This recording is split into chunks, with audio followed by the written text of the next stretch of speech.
Here is the actual language, if we can just put it up just for reference. Except as otherwise provide in this title, every male citizen of the United States and every other male person residing in the United States between the ages of 18 and 26 shall be automatically registered under this act by the Director of the Selective Service System. From militarytimes.com.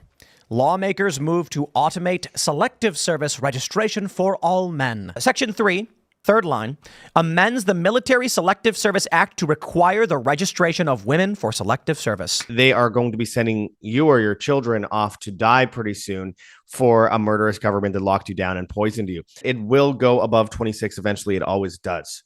They always raise, especially in a world war. They were scratching the bottom of the barrel by the end of World War II in Britain in many cases, as well as in Germany, putting people into the military that were like 60 years old and 14 years old. Ukraine's drafting women now and the elderly. That's what Ukraine's pulling women and the elderly to the front lines. There's no training. They grab a guy off the street. There's videos of them they'll grab a guy off the street and be like, you're going to war.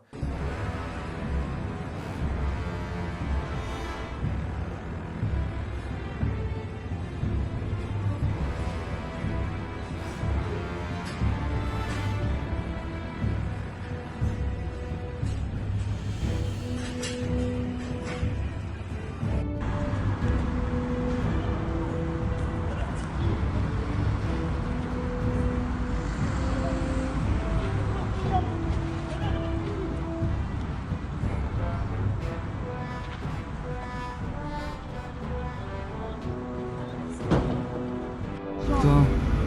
Вернись назад, будь ласка. Та куди ви, щоб до Якщо броняків тобі... ти так довго? Да, давай. Блядь, сука.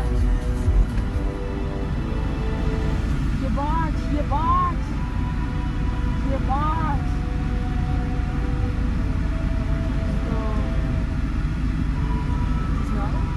Я знімаю.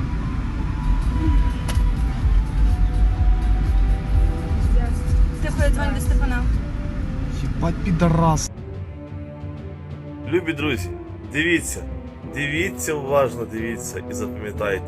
У нас в Україні можуть дати повістку навіть незрячій людині. Я, Тимощук Володимир Володимирович, ось ця повістка, яку мені вручили. We have just heard that Ukrainians between the ages of 60 and 60 who live in Germany, in neighboring countries, are now being brought back from abroad.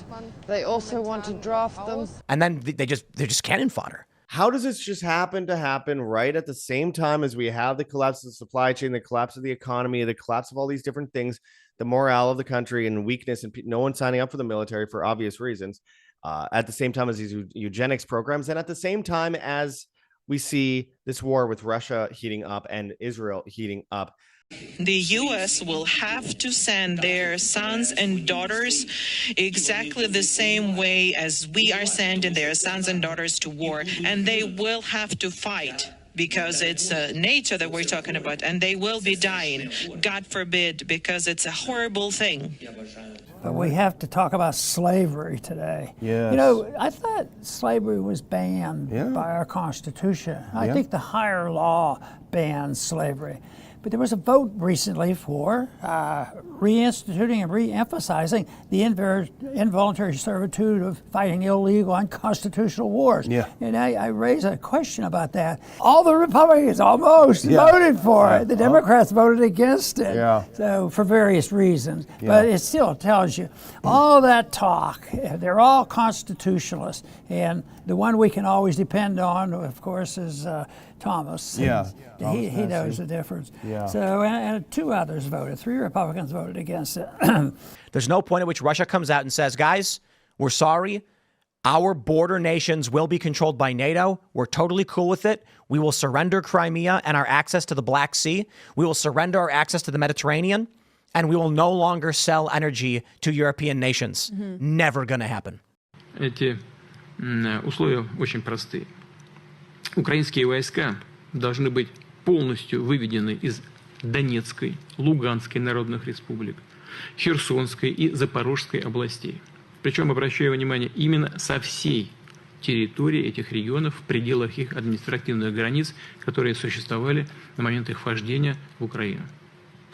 Как только в Киеве заявят о том, что готовы к такому решению и начнут реальный вывод войск из этих регионов, а также официально уведомят об отказе от планов вступления в НАТО, с нашей стороны незамедлительно, буквально в ту же минуту, последует приказ прекратить огонь и начать переговоры.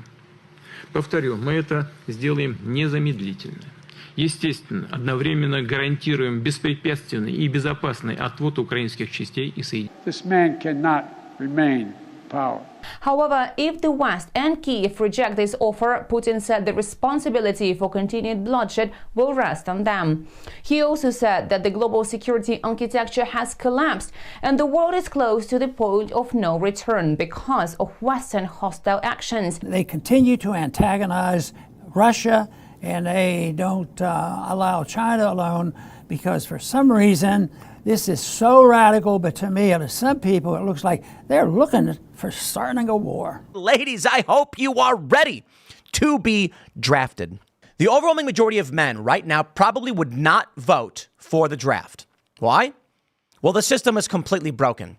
We are not fighting for some great patriotic cause. It's international conquest, American hegemonic power. It is oil conflict.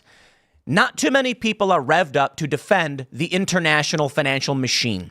With a functioning culture and government, drafts would only be necessary for the actual national interest, which means if we're being invaded.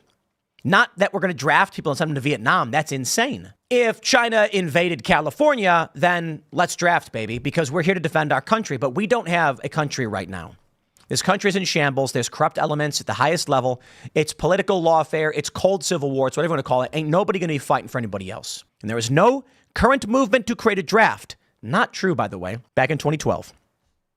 The NDAA included what was called the indefinite detention provision. Mr. Speaker, I rise today to introduce a very simple piece of legislation to repeal the infamous Section 1021 of the National Defense Authorization Act.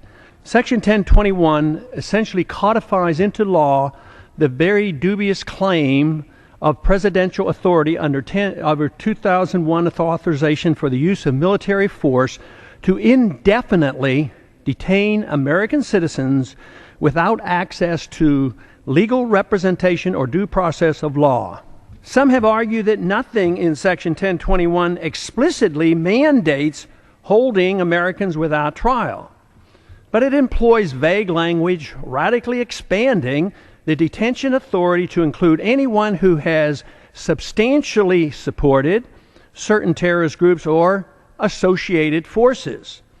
No one has defined what those terms mean.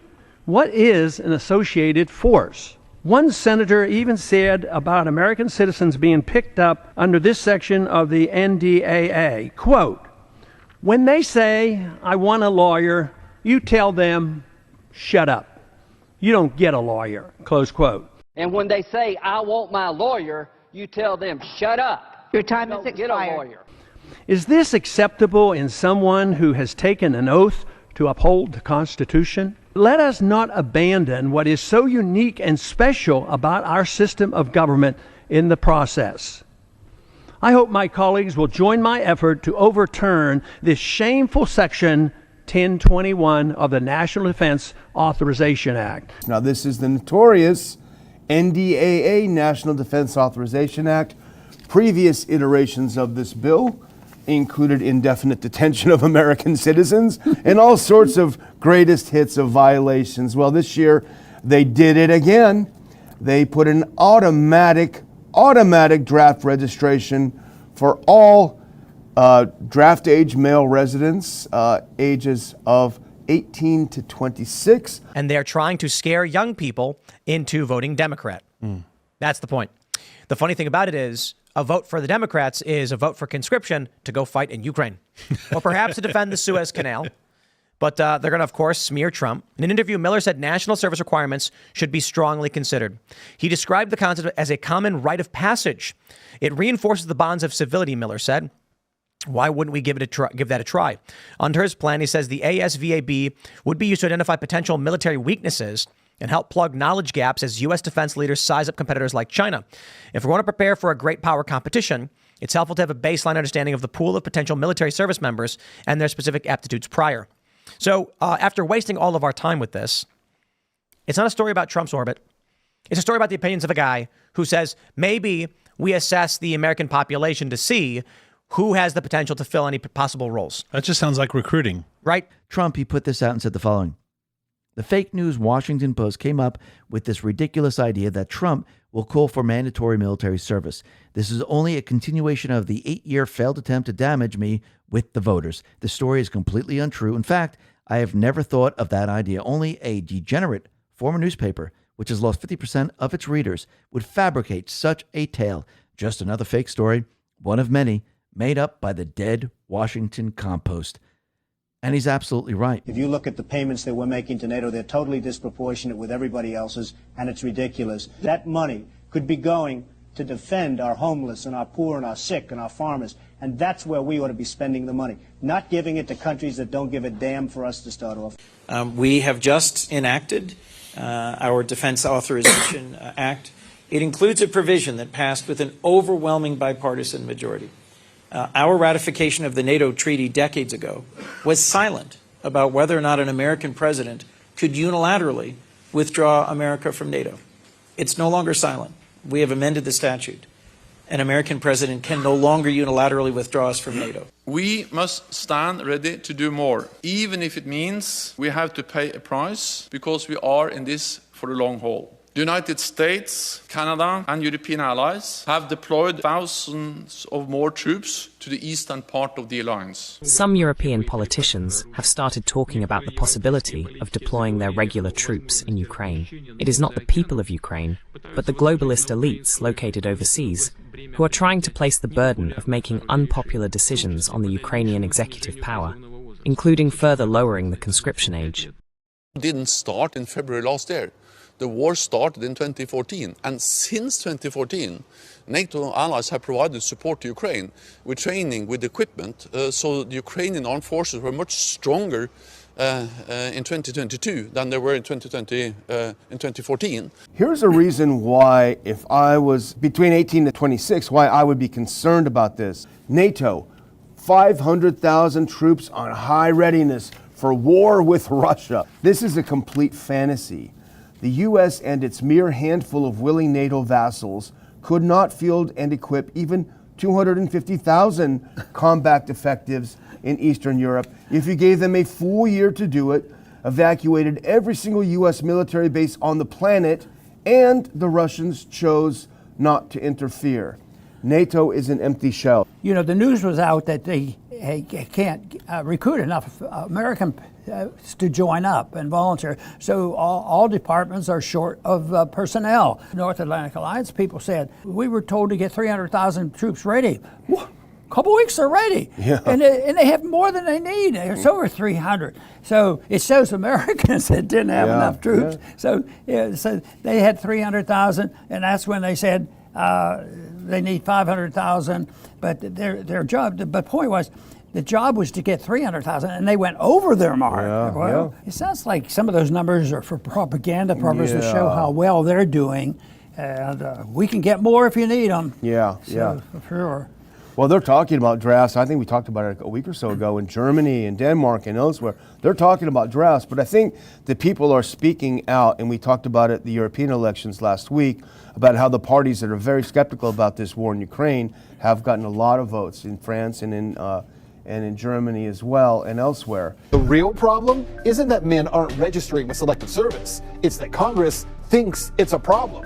It's worth pointing out that the House passed this bill at the same time as the new White House policy is allowing Ukraine to strike Russian territory with U.S. weapons, and Russia warning that this new policy could lead to direct conflict between the two nuclear powers. As for the United States itself, the unceasing attempts of the liberal globalist elites currently in power there to spread their ideology around the world by any means, and to maintain their imperial status and dominance, only further exhaust the country and lead it to degradation. This is in clear contradiction with the true interests of the American people. If it weren't for this dead-end path, aggressive messianism, mixed with a belief in their own chosenness and exclusivity, international relations would have long been stabilized. Apparently counting on the fact that at some point we are frightened. Why should we be afraid? Isn't it better then to go to the end?